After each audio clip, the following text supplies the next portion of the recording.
Hi, how's it going? This is Resident of Collinwood, and I'm here to review J.P. Betancourt's continuing blog series, The Return of Dark Shadows, Series 10, Chapter 2, In the Shadows of Fear. And this actually starts off with Andrew Shaw and Alexandra Thorne.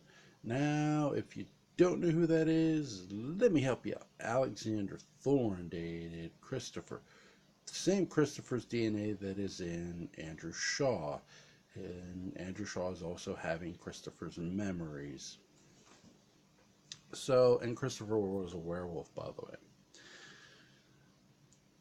And what's also keen is Alexandra is having sort of very mixed emotions and feelings of her own towards Andrew Shaw.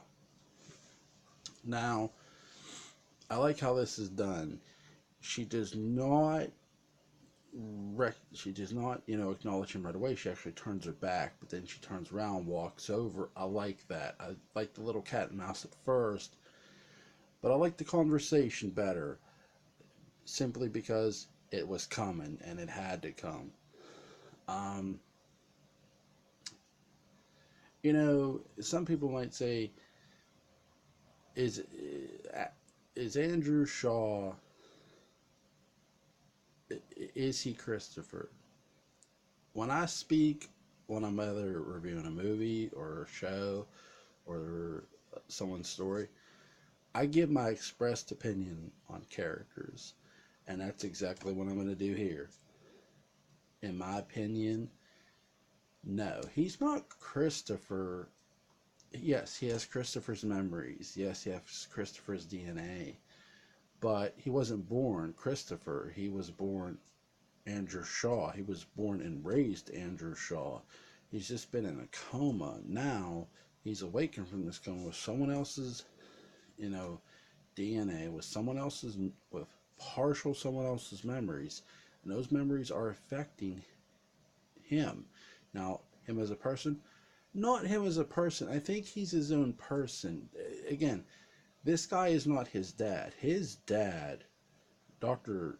Jeffrey Shaw, is a complete douchebag.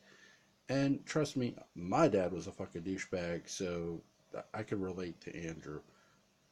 Love you, Andrew. But, and the thing of it is, too, Alexandra, talking to him, and I really like the aspect of, she asked him about his dad, and you could tell he feels really bad for this.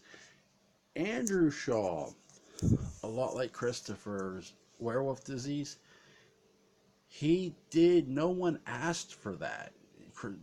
Christopher didn't ask to be a werewolf. Andrew damn sure didn't ask for Christopher's DNA. Someone went and got it for him. He didn't ask for that shit. He didn't ask to be put in a coma. That was... So, it's not hard to relate to this character and feel for this character, but at the same time, he's a very... The character... There's a lot of roads you could go with this character, and I love that. So I'm curious to see where this character goes. Yes, does he want to grab and kiss Alexander? No, not necessarily, but in the same sense, he knows this is the woman who loved the man whose DNA is now in him, and he has this man's memories of this woman who is this very beautiful, attractive woman, and she gave him his phone number. Just remember, bro, you're not quite on first base yet. Phone number is not first base. You're more like in the on deck circle, okay? It's been so long since I dated. Is that right? At bat? Okay, at bat. Women. All right. At bat, okay. So, little humor there, a little fun. Um, Julia Hoffman and the interaction with her daughter Sobahan, who has her baby John, her and David's baby. I like Julia Hoffman in this. And I'm going to point something out about the character here, this character here, too. I agree with Julia Hoffman, this isn't the same Barnabas, and I'm going to get back to that in a moment. Julia Hoffman is warning Soban, get out of here, take the baby and go, get out of Collinwood, get out of Collinsport.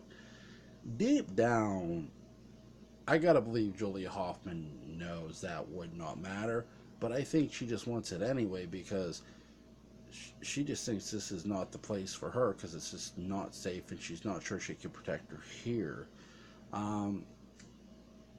I will say that the interaction between her, I like what Soberhound does. She defends Barnabas. Sobahan reminds me exactly of Luke Skywalker, the female version. She sees the good in him. Yeah, no, trust me, he would not hurt us. He would not hurt us. Yet Sobahan doesn't know how dark Barnabas actually was at one point in time, and Julia Hoffman does. But still, Sobahan still believes in Barnabas. She sees where everybody saw the darkness in Darth Vader, still saw Darth Vader. Han Solo saw his dad. Sobahan doesn't see the vampire. She sees the man. I think that's the best way I could describe that, if that makes any goddamn sense to anybody. Hope it does. And I like the fact that Barnabas actually confronted Julia Hoffman about staking him in the heart when she didn't. And of course she denied it because she didn't do it. Angelique lied. And, you know, do you hear Barnabas believe her? No, but that doesn't mean he's not going to question Angelique and doubt her later either. So keep that in mind later down the road.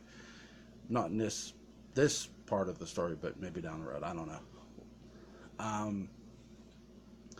This closes with one of the damnedest things I've ever seen. Curtis Winters basically admitting to his mother, Victoria, I staked Barnabas in the heart.